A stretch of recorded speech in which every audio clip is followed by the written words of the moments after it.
तमाम देखने और सुनने वालों को खुशामदीद। इस ट्यूटोरियल में हम एक टेक्स्ट इफेक्ट पर काम करेंगे और देखेंगे कि हम किस तरह से अपने टेक्स्ट कैरेक्टर्स को आपस में लिंक कर सकते हैं। इस तरह का इफेक्ट आपने मुख्तलिफ लोगोज़ में या शादी कार्ड्स पर देखा होगा। और ये देखते हैं कि हम किस तरह से ये इफेक्ट हासिल कर सकते हैं। इसके लिए हम सबसे पहले नई फाइल ओपन करते हैं और उसका साइज़ डिफ़ॉल्ट फोटोशॉप साइज़ रख लेते हैं 7 इंच बाय 5 इंच और मोड RGB और बैकग्राउंड वाइड, और इसको ओके किया और डबल क्लिक किया और लेयर्स पैलेट को डबल क्लिक से अनफोल्ड कर लिया। अब इस पर हमें टेक्स्ट टाइप करना है, तो हम अलग-अलग लेयर्स पर अपने कैरेक्टर टाइप करेंगे। इसके लिए हम इस टेक्स्ट टूल को सेलेक्ट करके हमने क्लिक किया और यहाँ पर मैं कैपिटल A लिख लेता हूँ और दूसरी लेयर पर टूल सेलेक्ट किया, फिर टेक्स्ट टूल और यहाँ क्लिक किया और यहाँ पर C लिख लेता हूँ। आपने जो भी करैक्टर इस तरह से लिंक करने हो आप अपनी मर्जी से उनको कर लें। मेथड जो है वो हम इसमें देख लेंगे, तो फिर बाद में आप इजीली अपनी मर्जी के करैक्टर्स को लिंक कर सकते हैं। इसमें हमें जो इफेक्ट ये ज़्यादा खूबसूरत ये मिलता है, उसके लिए हम क्या करते हैं कि टेक्स्ट इस तरह का हम यूज़ करते हैं कि जो ओल्ड इंग्लिश स्टाइल या जिसको हैंड राइटिंग स्टाइल भी कहते हैं। तो इसके लिए जो टेक्स्ट मैं यहाँ पर इस्तेमाल करने लगा हूँ ये है जी इंग्लिश 111 VIVACE BT जी, मेरे ख्याल से ठीक रहेगा। ए का भी हमने स्टाइल वो चेंज किया और सी का भी हम वो स्टाइल कर लेते हैं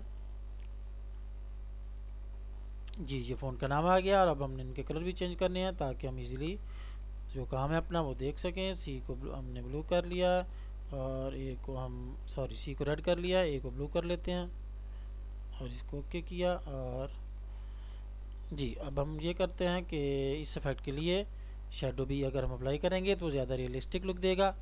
तो हम इसके ऊपर ड्रॉप शेडो की ऑप्शन मैंने ओपन की। चूँकि हमें यहाँ पर इस ट्यूटोरियल में इसका जो शेडो है उसको भी सिलेक्ट करना होगा और उसके लिए ज़रूरी है कि वो डार्क हो, वरना ये जो हमारी जो ये ओपेसिटी जब कम होती है तो उसकी सिलेक्शन में प्रॉब्लम होती है या वो हम इजीली इसको नहीं कर सकते। तो लिहाजा हम यहाँ से जो इसका स्प्रेड है इसका थोड़ा वैल्यू ज़्यादा कर देते हैं।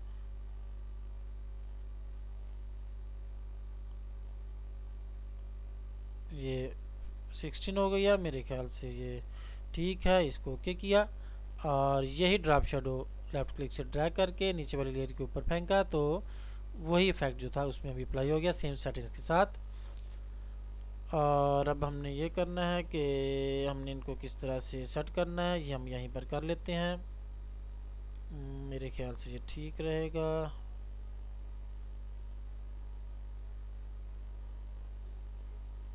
जी इसको जूम करके भी देख लेते हैं, बल्कि इसको हम इनका साइज़ थोड़ा बड़ा कर लेते हैं। तो इसको हम क्या करते हैं, एक लेयर को सिलेक्ट कर लेते हैं, दूसरी को क्लिप कर लेते हैं, मूव टूल को सिलेक्ट किया, शो बाउंडिंग बॉक्स, दोनों के गिर्द वो हमारा जो बटन थे वो नमूदार हो गए और इनको हमने इस तरह से शिफ्ट की प्रेस करके ड्रैग किया, डबल क्लिक किया और ये एंटर कर दें और शो बाउंडिंग बॉक्स ऑफ करें। जी हमारे ख्याल से इसको हम इसका क्लिप ऑफ किया। सी को मैं थोड़ा मूव करना चाह रहा हूँ, मेरे ख्याल से ये ठीक रहेगा।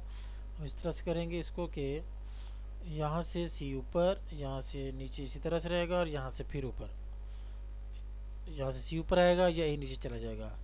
इस तरह से हमें लुक देगा जैसे यहाँ से सी ऊपर है और यहाँ से तो नीचे है, यहाँ से फिर ऊपर है।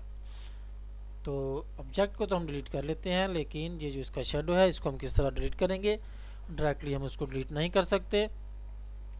उसके लिए हम क्या करेंगे कि ये जो ब्लेंडिंग हमारी ऑप्शंस हैं ड्रॉप शेडो की, इसको हम सेपरेट कर लेते हैं अपनी टेक्स्ट लेयर से। यहाँ पर हम टेक्स्ट लेयर को भी राइट क्लिक से उस लेयर को सेलेक्ट किया, उसके ऊपर राइट क्लिक किया, रेस्टराइज लेयर, ए को भी सिलेक्ट किया और रेस्टराइज लेयर। और इसको हमने अब ये करना है, इसका जो शेडो वाली जो इसकी प्रॉपर्टी है उसको हमने ज़्यादा लेयर में कन्वर्ट करना है। तो सिलेक्ट लेयर, लेयर स्टाइल और इसमें हमारे पास आखिरी पोर्शन में ऑप्शन है क्रिएट लेयर की, इसको हम क्लिक करेंगे तो अब देखें जैसे उसको क्लिक किया उसकी एक अलग सी लेयर उसी फॉर्मेट में बन गई जिस फॉर्मेट में हमारी वो ऊपर वाली लेयर थी जिस पर टेक्स्ट लिखा गया था जी। अब ये हमारा अलग से एक जो है लेयर तैयार हो गई है जिस पर के उसका शेडो मौजूद है। इसी तरह से हम सी को सिलेक्ट करेंगे और लेयर पर जाकर लेयर स्टाइल और इसको भी हम क्रिएट लेयर और ये हमारा सी का जो शेडो था वो भी एक सेपरेट लेयर में कन्वर्ट हो गया। अब वो उसका जो डिफ़ॉल्ट वाली हमारी ऑप्शंस थी फिल्टर जो थे इस पर अप्लाई किए ड्रॉप शेडो के, अब वो उसकी प्रॉपर्टी चेंज हो गई हैं और अब वो एक सेपरेट लेयर बन चुकी है। अब हमने क्या करना है कि जी इसको थोड़ा जूम इन कर लेते हैं जहाँ पर हमने काम करना है और सॉरी जी हमने यहाँ से क्या करना है सी को ऊपर लाना है तो सी को ऊपर लाएंगे यानी कि यहाँ से ए को इरेज करेंगे। जिसको रेज करना हो उसको सिलेक्ट कर लेते हैं और जो सिलेक्शन है हमारी यहाँ से या तो मैनुअली करें लेकिन उसकी बजाय हमारे पास एक सहूलत है कि हम कंट्रोल की प्रेस की और लेफ़्ट क्लिक किया सी के ऊपर। अब हमारा सी सिलेक्ट हो गया लेकिन चूंकि हम ए लेयर पर हैं लिहाजा अब हम जो काम करेंगे वो ए पर अप्लाई होगा। इरेजर टूल को सिलेक्ट किया, इसकी ओपेसिटी 100% कर लें और ब्रश साइज़ मुनासिब और इसको हम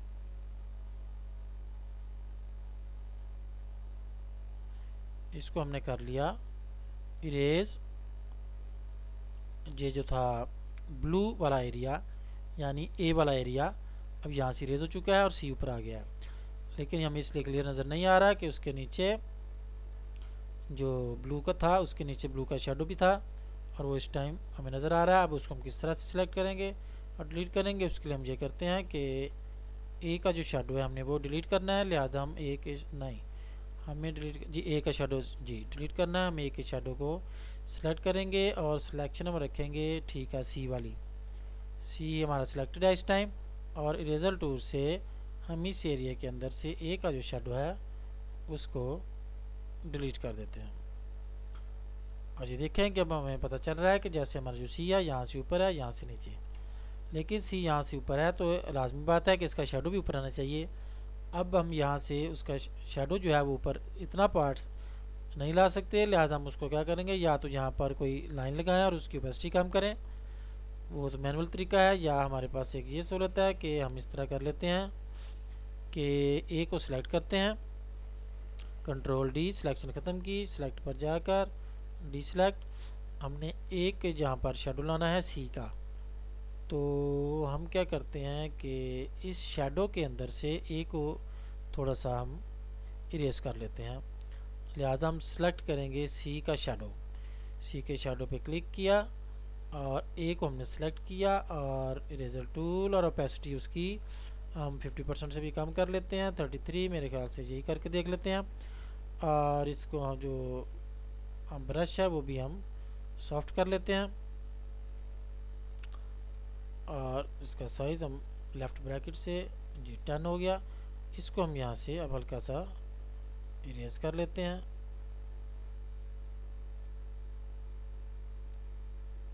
और इस पर डबल क्लिक किया, जूम आउट और कंट्रोल डी, सिलेक्शन हमारी ख़त्म और ये हमारा जो काम था वो यहाँ से ख़त्म हो गया। अब इसी तरह से हमने यहाँ पे कुछ नहीं करना, यहाँ से फिर हमने सी को ऊपर लाना है, तो हम सी को ऊपर लाएंगे, ए को रेज करेंगे, ए को सेलेक्ट किया, सी को कंट्रोल क्लिक से सिलेक्ट और सिलेक्शन सी की आ गई और इरेजर टूल को 100% और यहाँ से हमने सी ऊपर आ गया, ए इरेज हो गया तो वहाँ से सी नज़र आने लग गया। अब यहाँ हमने जो शेडो है ये है ए का, वो डिलीट करना है तो सिलेक्शन वही रहेगी और लेयर जो है हमारी वो ए ड्रॉप शेडो वाली सिलेक्ट हो जाएगी और यहाँ से हमने इसको इरेज कर दिया।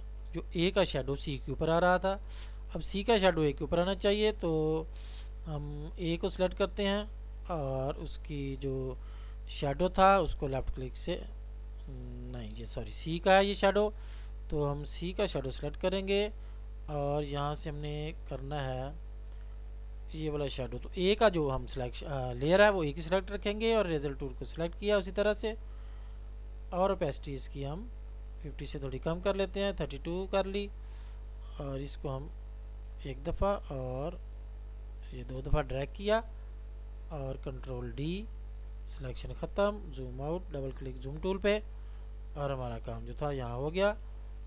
और इसके अलावा जी काम हमारा मुकम्मल हो गया। हमने सी का ये पार्ट ऊपर ले आया, उसके नीचे शेडो भी आ गया, ये नीचे रखना था, यहाँ से सी ऊपर, उसका शेडो नीचे, और हमारा काम जो था वो मुकम्मल हो गया। उम्मीद है कि ये लिंक्ड टेक्स्ट इफेक्ट जो था आपको पसंद आएगा और आप इसे अपने काम में लाएंगे। फिर मिलते हैं।